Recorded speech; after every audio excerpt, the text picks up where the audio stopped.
Welcome back to Umineko, Legend of the Golden Witch. In the last part, we the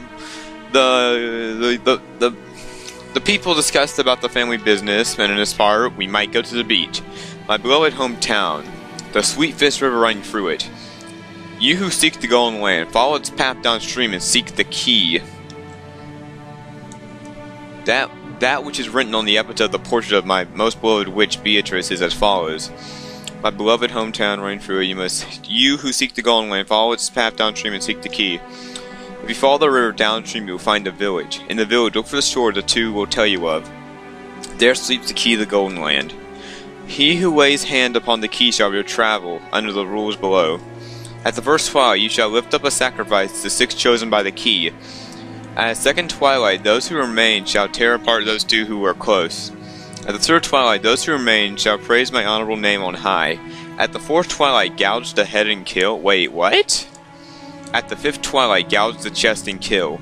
At the sixth twilight, gouge the stomach and kill. At the seventh twilight, gouge the knee and kill. What the hell is this? At the eighth twilight, gouge the leg and kill. At the ninth twilight, the witch shall be revived and none shall be left alive. At the ninth twilight, the journey shall end and you should reach the village of gold. The witch will praise the wise and should bestow 4 treasures. One shall be all the gold from the golden land. One shall be the resurrection of the souls of all the dead. One shall be even the resurrection of the lost love. One shall be the put the witch to sleep for all time. Sleep peacefully, my beloved witch Beatrice. Okay, that was disturbing. Like, what was that? That's the epitaph, so I guess don't solve it before you gotta gouge people's knees, because I don't want people's knees to be gouged. That'd be disgusting. So an hour later, seriously, what happened during that hour? I wonder what happens during these in-between hours. Hopefully we get to go to the beach. I'm sorry if I keep going on, but seriously, when's this beach gonna happen? Oh my god. We're at the beach, finally! I think. Are we? Yep, we are. So, at the 10th twilight the journey shall end, and you should reach the golden land. You really are diligent, Maria. You did a good job taking notes on all of this. Ew! Maria forgets a lot of stuff, so she writes it exactly. Mama told me to write. Mama told me to write it exactly. There was a notebook inside the handbag Maria was always carrying around, and Beatrice's epitaph was copied onto it.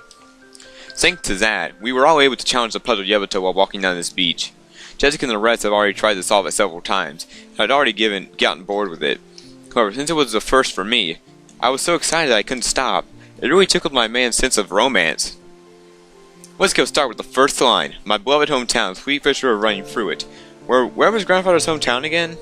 I heard that before the war, Smith family had a mansion near Odawa. So, that said, anyone would want to know about the sweet fish river that flows through Odawa, right? Because that river would be the starting place. Anyone searching for the golden land would head down that and search for the key. What's the name of the river? The river in Odawa? Does it have sweet fish swimming in it? For sweet fishing on Odawa, it'd be Hayakamama. It's famous for its mountain stream fishing. Ooh, Maria hates fish. Hee Maria, I understand when you get older. Wait, I don't get it. Look, salty roasted sweet fish. Yummy. Even though we just ate, I'm getting hungry again. Shall I bring you a biscuit? Huh? Oh, sorry, that's not what I meant. Don't mind it.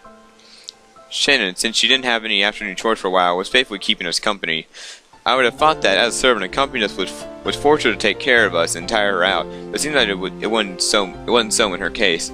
To the contrary, it seemed that she was having fun doing the conversation with people of a similar age. When I asked, I heard that she was a live-in worker, so normally the only person close to an age to her was Jessica. I get it, that must be pretty weird, wearsome. Alright, so I got the river, the sweet fish filled river near Odawa and Hayakamama. Hayakawa. I don't know. In that case, we have to go down to it. Don't you find anything if you head down to Ayakama village? If you follow it downstream, you'll arrive in the ocean. Of course, you reach the mouth of the river. And the certain line of the epitaph was, if you follow the river downstream, you'll find the village. By the way, since long ago, the mouth of the river have been key points in transportation, the large cities tend to be built there. That'll be the next checkpoint. That's a pretty good theory. Just like you imagine, in ancient times, there was a very prosperous old city there. That's where Odawa Castle is. I think I might have gone to Odawa Castle on a field trip once. It really was a wonderful castle. What's that noise? Who's making stuff? Yes, I also went to Odawa Castle. I'll try to say it right. Odawa Castle. Even though I live in the Western style house, it's true that Japanese people feel common with Japanese style. Ooh, Tomiya Castle's so boring. These parts are better. Ooh. I see. Alright. If we find the gold, the Great Battler-sama would generously reserve a whole theme park for a day and let you play in it. Still Odawa Castle. The hidden gold of Odawa Castle. Oh? That sounds pretty good, doesn't it? Ha. Well, 2 years ago we figured out that much. The village down the river where the sweet fish swim in Odawa. Figured out it was probably somewhere near Odawa Castle. The problem is the next line. Alright, let's see where Battler's strange reasoning can take him. Jessica grinned broadly. It was like she was saying that if the riddle could be solved so easily, she would have found it long ago. Damn it. I'll definitely find it and keep it all for myself. The fourth line. In the village, look for the shore the two will tell you of. I don't know what it means by the two, but anyway, the shore. What does it mean by the shore? No, wait. Is there any place near with shore in its name? I have heard that there was a place called Sogakishi in Odawa. Okay, that's important. Let's read it. The word shore is composed of one kanji, kishi. This kanji also, if I pronounce the Japanese word wrong, please don't get mad. I do apologize, but keep in mind that my first language is English, and I failed at learning German, so please don't get mad, because I can't pronounce it. I'm trying my best. If I pronounce, like, the names wrong, well, they're mostly American or Western, so I can't pronounce it, but Japanese name, I do apologize if I can't say it right. Okay, for places near the shore, such as Sagakishi. Huh? Wow, you sure know a lot. So, what does that mean? Shannon, are you also after the gold and trying to solve this riddle? That makes us rivals. It's not like I'm interested in gold. It's just that George told me about it before. That's because we reached the same conclusion 2 years ago. We went to the trouble of weighing out a map and looking it up. It was about 5 kilometers to the north of Odawa. We definitely found a place called Sagakishi there. However, after that, we don't know. The fifth line doesn't say where the key is hidden in that place. Maria, could you read it to us? Ooh, there sleeps the key to the Golden Land. Ooh, I can read it. Sagakishi is probably large, and there wasn't any house built there, but you showed me a family. There's no hints as to where the key is hidden in this huge area. This is where we gave up. You're right. And without the key, we can't advance to the next line. George, what kind of place is Sagakishi? Let's see, I've never been there, so I don't really know. We're going to the maps in the mountains. I'm pretty sure it was because of the base of Asama Mountain. That's a little annoying. Couldn't a puzzle for the hiding place of a treasure be a little more exact? Anyway, I get the feeling that Sagakishi is definitely the right place. Well, I doubt it's Sagakishi. I'll get it right eventually. Like we talking about some house that grandfather lived in when he was a kid that we don't know about. After all, the first line mentions his beloved hometown. Shen, you've led a lot of stake to grandfather, haven't you? You fed a lot. Hasn't he told you about his hometown? The master almost never speaks of his past. However, he speaks of the great Kanto earthquake as though it was said from someone else's story. So he may have been living far away from the Kanto area. Seriously? I love how, I don't know, I find it funny how, like, in Pokemon it's called Kanto, and it's actually a place in Japan, so it's like, whoa, man. That'd been cool for a Japanese kid who lived in Kanto and got Pokemon. That must have been freaking mind-blowing to them. But for us in the States and everywhere else, it was like, oh, cool. Usually a family has been living in Odawa, but the branch family not limited to that. Grandfather also called himself part of the branch family, that least connected to the successor. So that's what you mean. The beloved hometown might not be Odawa at all. I've never even asked about grandfather's hometown. I doubt I'd get an honest answer if I did. If the so-called beloved hometown of the branch usually a family's roots, then the Odawa theory is wrong from the beginning. Of course, it doesn't resolve any possibility that it's Sagakishi.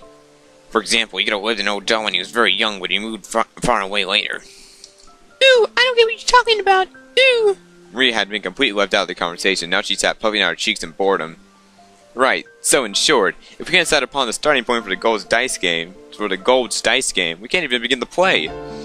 But wait, in the first 5 lines the thing we're searching for is a key. Even without a key we should be able to bust right through that door. Any door. Can we just throw away the first 5 lines and start figuring out the rest? I hadn't even thought of that. Oh well, we're just wasting time. I'm sorry if Jessica and Jessica's supposed to be like, Princess Bubblegum. And then Hideyoshi's like stereotypical fat guy, because he's a big man. He's not, I won't say he's fat per se, but he's chubby. Anyway, let's get back to the reading. Let's hear the rest of Bauer's reasoning. But in the next part it quickly becomes disturbing. Shannon frowned slightly. After looking back at Maria's notepad, recall was written there. Alright, I agree. At the first one, you shall lift up a sacrifice the 6 chosen by the key. It sure does get horrible quickly. Second twilight, it says to tear apart the 2 who are close. Does that mean to break off their loving relationship? Or does it mean to literally tear them apart? I don't know, but either way, it's pretty disgusting. Even if we ignore the meaning of that second line, the first twilight is 6 people, and the 4 through 8 twilight it's 5 people, so at least 11 people must become sacrifices. Ooh! Okay, Maria? No, what's with that face? What does the back do? Ooh, sacrifice to revive Beatrice! Okay, seriously? That face is creepy as hell. I see, sacrifice to restore the witch. That's what it would mean. As a result, the witch will revive the 9th twilight. The last part is guaranteed. At the 9th twilight, the witch shall be revived and none shall be left alive. And so everyone will die in the end. And with that, the following 10th night becomes the goal. Everyone's dead. It's pretty hard to reach the Golden Land. I'm not sure whether or not the travel over the key should be included in the none should be alive, left to live part. But at the end, something pretty interesting written. The line's about how, after reaching the goal, the 4th treasure will be given by the witch. One should be the gold. The problem is the next one. It says the resurrection of souls of all the dead, right? Doesn't it seem like this refers to everyone that died in the earlier lines? If you put it like that, the next one, the resurrection of the lost love part, might be referring to the pair torn apart at the 2nd twilight. That's right. And the 4th one refers to the 9th twilight. The 4th treasure is between the witch revived the 9th twilight to sleep. If we interpret that favorably, it'll be hectic with people dying and breaking up, but it'll all end up well in the end. I reckon witch will once again sleep, and all that will be left is plenty of leftover growth. Wait, so she's like, well, I'm going to kill everybody. Stab, stab, stab, stab, stab, stab, stab. Okay, don't. You killed me. Here, I revive everybody. Here's your money. And then she dies. Is that how it's gonna happen? If this little thing happens, I'm not sure if it does. Actually, I do, but I don't want to spoil it because spoilers are just a dick move. Wow, that got loud. The witch would be busy killing, reviving, breaking up, and uniting people. Not to mention waking up and sleeping. Oh, I don't know, I find that one. She'd be busy killing, reviving, breaking up, and uniting people. Oh well, just when the table the hidden goal was getting interested as well as the witch's story is tied in, it gets pretty shady. Too true. Ha ha ha ha. I laughed along with Jessica. After all, a witch was just ridiculous. Of course we started laughing with that Maria who believed in the witch got angry. Ew! The witch is awesome! She can do anything with magic! Even kill! Even bring back to life! Even give love! Even take it! Can fly in the sky, become invisible! She can make gold out of bread and out of nothing! What are you, like, Beatrice's witness? Seriously. Ew! Ew! Ew! Oh, she mad. Look at that face. She's mad. Can I, wait, let me see. Look at that. Oh, she mad. She mad, bro. No boobies. Oh my god. I am Battler. No, my bad. It's just a joke, bitch. Jessica apologized, sticking out her tongue, but Maria didn't accept it. She grabbed her notebook out of my hand. She grabbed her notebook back out of my hand, opened it to other pages, tried to prove that witch exists. Those pages had colored illustrations of witches drawn on them, and conveyed the fantastical image Maria had of witch as well. It left a normal sensor image of a crook-nosed hag flying around on a broom, but a dreamlike person with unnatural power that could do anything and wore a beautiful dress. It just had what you would expect from an imaginative young girl. Dancing in the sky, crossing a rainbow, dancing around all night with a teacup and a teapot that would never get empty no matter how much you poured out of it. With the force of her staff, the stars in the sky would become candy and pour down, and flowers that produced sweets would bud by the roadside.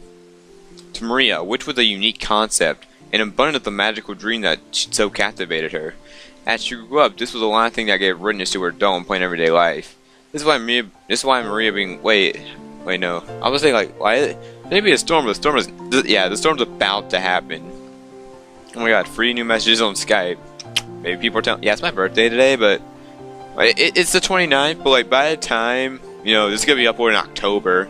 Probably gonna be like the 10th of October, so like a very belated happy birthday to anybody who actually didn't know, so which is my fault for uploading it really late. I could have uploaded this last like August 20th, that's when I started recording this, yeah. And now it's 29th, so happy birthday to me.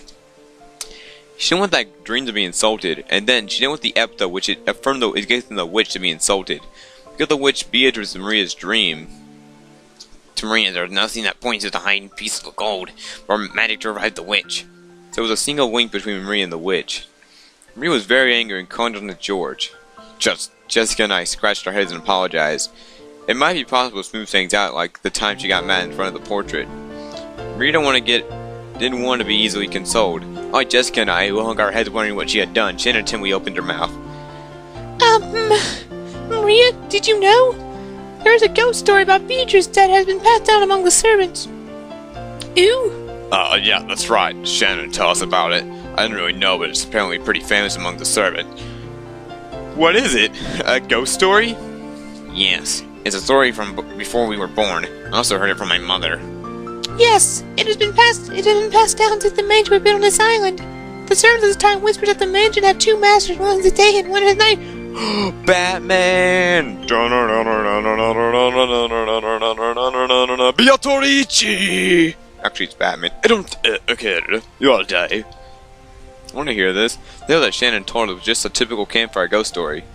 If there was a forest with a witch living inside it, and there's no reason the witch couldn't pay the mansion a visit. At some point, this ghost story naturally spurted up between the servants. I'm gonna read them on normal voice. When they did the rounds one last night to check supposedly closed doors, windows, and locks, some of these would be open. Lights that were supposed to be off were turned on, and lights that were supposed to be on went off. Things went flying around would disappear, and things would disappear when no one had a memory of putting them there. When any of these happened, the old servants would say that the witch had visited the mansion, invincible, and was playing pranks. Ooh, see, she exists. Beatrice exists. Well, someone could have been human. Just saying, that story is that's a ghost story. You're supposed to believe in it. Yes, she exists. I remember often being unable to find my shoes before heading to school. Maria plucked at her chest with an ooh-ooh as though this was the final proof that the witch exists. I opened my mouth. Maria would probably be hurt again, so I didn't. I mean, you hear that kind of story everywhere. It's being on the place, it might be blamed on a dwarf or an elf. What you got against elf from Skyrim, dude? It's just that on this island, they call it a witch. Of course, you expect that walking around the vast elegant mansion at night would be a little unsettling. It's an island devoid of people. If the mansion is so drafty, walking around on that night of a thunderstorm would certainly be eerie. In addition, some servants have been seen will-o'-the-wisp and gathering butterfly dancing. Glittering butterflies? Like my layout? There's a reason. Yeah, for those who I don't know why this is like my most tangent episode. For those who are like who have watched the anime, which I gotta say I'm glad the anime exists because I wanted to discover Umineko without it. Anyway, yeah, the reason why the background layout is golden butterflies. You'll see later. For those who are like, oh my gosh, what does that mean? Why are you doing this? Why am I golden? I'm not Indian. You bitch. Cannon also saw something like that when he went patrolling one night, and recently the servants have been talking about the strange footsteps inside the mansion near midnight. We have whispered together that the Beatrice from the portrait sometimes makes herself invisible and walks through with the mansion. It happened a long time ago, but I have heard these kind of footsteps while patrolling at night. Phew, that's scary. But there's nothing to be afraid of, right? Beatrice is not the ruler of the island, the mansion separate from the master. Therefore, don't be strangely afraid. If you respect her, she won't do anything bad. However, it would be dreadful if you didn't respect her, right?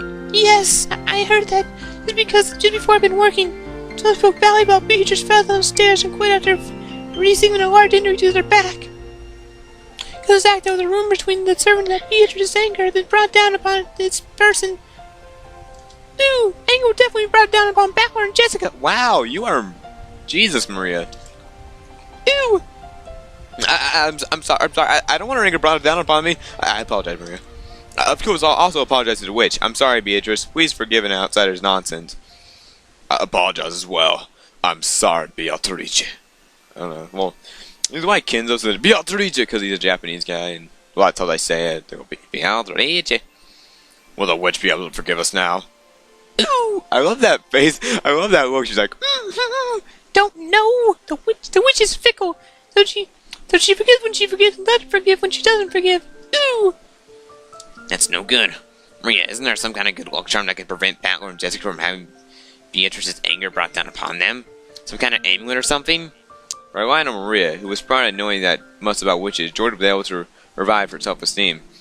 I once again forced to admire his ability to comfort children. Maria, seriously pondering, crossing her arm, began flipping through the page of her notebook as if she was obviously as if there were obviously some charm capable of protecting Jessica and myself from the witch's raft. I thought that was just a simple scribbled diary, but it turned out that there was also several pages that looked like they had come from a book on black magic. In the midst of these, several of what looked like magical circles have been copied and seriously compared to each other. In any case, it looks like that black magic copy was delivered to grandfather alone. When she finally found what she was looking for, she vigorously closed the notebook with a snap and threw it into her handbag. She then began fishing through that bag's contents. It seemed that various jumbled up things were in there. After a while, she took out various pieces of junk, although they were probably important magical items to Maria, and repeatedly threw them back in, saying they were wrong. It thought it was a little humorous, just like when Dora Omen took out the wrong tool. Doraemon? Who was that? Somebody from the 80s, tell me who that is. Finally, it seemed that she had discovered what she was looking for. With a faith on magically cleared and difficult expression he had worn until now, she stuck them out to Jessica and me. Ooh! As I reached out to grab, noticed that it was a very cheap looking charm. It was like a bracelet made from a plastic rosary, with a scorpion motif metal attached. I mean, you often find cheap accessories that correspond to constellations. It felt like a gift that you might win in a crane game at an arcade. It really looked like something like that. There were two, probably one for me and one for Jessica. However, considering the odd fact that there were two of them, they may look like cheap manufactured goods. It was quite hard to think that those magical items. You're giving these to me and Battler. Ooh! With these charms, even Beatrice is no problem. Because the scorpion has the power to block magic. Huh, really? You know, scorpions can do that. Man, I should, get a scorpion and be like, throw it at a Beatrice and then she'd, die. I'm not gonna do that. Ooh, Battler doesn't believe. Ooh, ooh, ooh, ooh. She should make a song about, Ooh, ooh, Roku Wahadamana Maria, and I'm gonna kill you. I had inflamed Maria again because I said something too much. Maria took out her notebook again and while pointing at various pages, went on and on about the scorpion and holy power and that it had been drawn in applying magical circles in ancient times. I've heard about those other young servants. Something about how a scorpion is drawn as a magic-repelling symbol in sorcery. Huh? Really? Ooh! Scorpion protects against bad magic and misfortune. And emerald brings peace to the heart. Therefore, the effect is double. Ooh! It's true. Scorpion wraps around the emerald and protects it. I see, that seems very useful. I really wanted to make fun of this worthless-looking charm.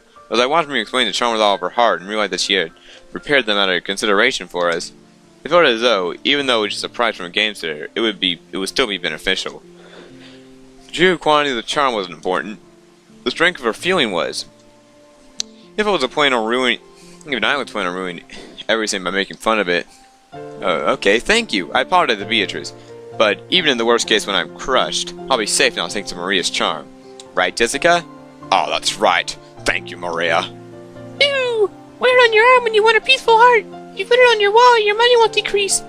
If you hang it on a doorknob, bad things can't get in. It's a really convenient charm. But an incredible effect.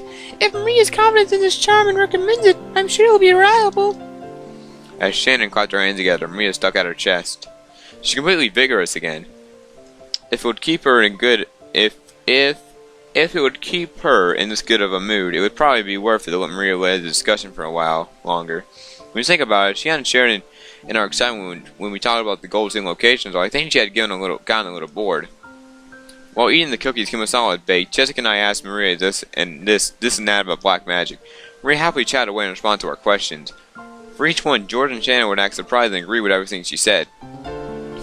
The color of the clouds in the sky grew progressively heavier, but the cousins really enjoyed communicating freely after 1 year of separation. Transition to black. I just feel a drop on my forehead. Huh? What's up? As George rubbed his forehead, he looked up at the sky. Showing the color of the sky and dipped into the air, it wouldn't have been odd for a raindrop to fall down. That was the night the wind had gotten a little stronger. Ew, Maria didn't feel a drop. Why Maria did it? Ew! Calm down, neither did I. Anyway, I'm sure it'll rain so much tonight that everyone will get the same amount of raindrops. That's right. Maybe we should head back soon. Shannon looked down at her watch. It was already well into the evening. It's already time for you to return to your work. Yes, for allowing me to enjoy some time together with everyone. Thank you very much. Tell Kumasala to sing for the cookies. Alright, everyone. Help out with the cleanup. Shannon declined our help, saying that this was a servant's job. Picking up a top floor before the waitress is to do like my purpose in life. We folded up the blanket, gathered up the trash, and helped clean everything up. Ew! The trash is getting away! Ooh, ooh! I'm gonna get away. I'll take it before Maria does. Ooh! Maria will pick it up! Ooh, ooh, ooh! Maria, don't get your shoes wet. You'll get in trouble. It's Maria, chasing us from tries of strong wisdom and flying out just like another game. When we finished cleaning up, the wind had been started blowing very strongly. Looked like a good chance to head back. Everyone really helped me out. Thank you very much. It really looked like you were out of time. It's alright if you head back first. George perceived from her hurried expression. That very little of her free time was left. Jesus. Genji's very righteous about time. If you aren't at the right place at the right time, you get very strict. Why aren't you there? Well, we'll see you later. Do your best with your work. Yes, yes. And if you'll excuse me. After making a respectful bow, Shannon ran over toward the rose garden. Okay, let's go back to the guest house. We can watch television or something and relax a little. Ew, watch TV! Watch TV! Actually, I don't think they say it, but in the anime version, I thought it said virgin. Maria watched Higurashi. Higurashi is the to explain it, it's Ryukashi's visual novel before. It's like his first visual novel, I think, and then he made Umineko a few years later. So I like that throwback that she's watching Higurashi in the anime. So it's like animeception. Then it's decided. Let's head back and everyone can watch television together. Maria, who hadn't had enough fun yet, agreed when she said she thought about watching television. We climbed the Jitsu Stair and returned to the Rose Garden. Climbing up the giant stairs, seeing a mansion. The wind became very strong and the roses struck through the garden like ripples on the water. It's time for our last chance to see these beautiful roses. Tonight's typhoon was sure to ruin them. The roses might be done by tonight's wind. You're right. Don't you think the roses were lucky? After all, they got to welcome all of you before the typhoon. A flower always loses petals at some point. However, because of that, we can admire them even more when they are in bloom. That's right. Maria, burn this image into your eyes. At this moment, they are the best roses of the year. Ew! Burn into eyes! Right then, Maria suddenly clapped her hands. Looked like she had remembered something. Maria's rose! The typhoon was in it flying! Ew! Oh, you mean that unhealthy rose George marked with a ribbon? At least didn't Maria remember where the rose was. She ran at full speed. The rest of us followed her. Ew! Wow, that rose garden's huge compared to her. I don't know if it's actual size. Ew! Where was that again? I'm sure it was somewhere around here. We searched everywhere around that area, but after all, it was a single rose amongst all these roses. Even though it was somewhere close by, we weren't able to find it. The winds that made up the front line typhoon were making the roses throughout the garden undo. Yeah, there's no storm yet. It doesn't look like it, but apparently it's supposed to be beginning of typhoon storm. It was almost like it was teasing us by making the location of Maria's rose impossible to find. Maybe it wasn't here. Let's try spreading out a bit in our search. Sounds good. Let's go for strength in numbers. What's up, Maria? As we made to split up our search, Maria tugged on my jacket with an unhappy face. I felt like her intention was to stop us from going to another place. What is it? What happened? Ew! Maria's rose is here! It's here! But it's actually not, is it? Maybe it was on the other side of the flower bed. If we all look, we'll find it fast, right? Ooh, it's here! Maria's rose is here! Look for it! Look for it! What is she doing? Ooh! Maria stomped her foot in irritation. She had pointed out this spot and said it was definitely there, but it actually wasn't. Having said that, Maria got mad when we went to go search them. I was wondering if he's like, Ooh, ooh, ooh! we couldn't help. You wouldn't help but be puzzled. For a while, we had to stay with Maria and pretend to search for this rose thicket. Did they ever find the rose? Ooh! Ooh! Not here! Not here! Not here! Ooh! Maybe she's saying that there'd be some. It should be here, but it isn't. Also, next episode, I might have a new headset. Because, you know, my birthday and stuff, so I'm gonna buy like. So, like, if my sound. I do notice that my, you know, my voice quality, it's, you know, it's average, but it might get like, OMG, so good. Well, Maria became increasingly ill-tempered. Oh man, Maria's really losing her temper. Maria sometimes seems to really care about pointless things.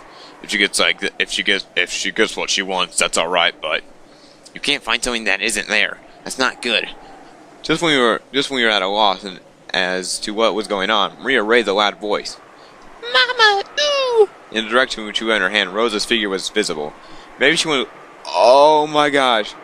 Oh my gosh! I just remember what happened. Oh my gosh! I just remember what happens here. Oh wait! Is Rosa gonna be here? Rosa was coming from the mansion. She quickly noticed her loud voice and came over. Oh gosh! Okay, this next scene is pretty. Well, I don't remember. I don't know. Well, it was kind of intense in the anime. Well, I don't remember exactly, but I'll see you next episode where, you know, shit gets real, I think, so. Look at My, what happened, everyone?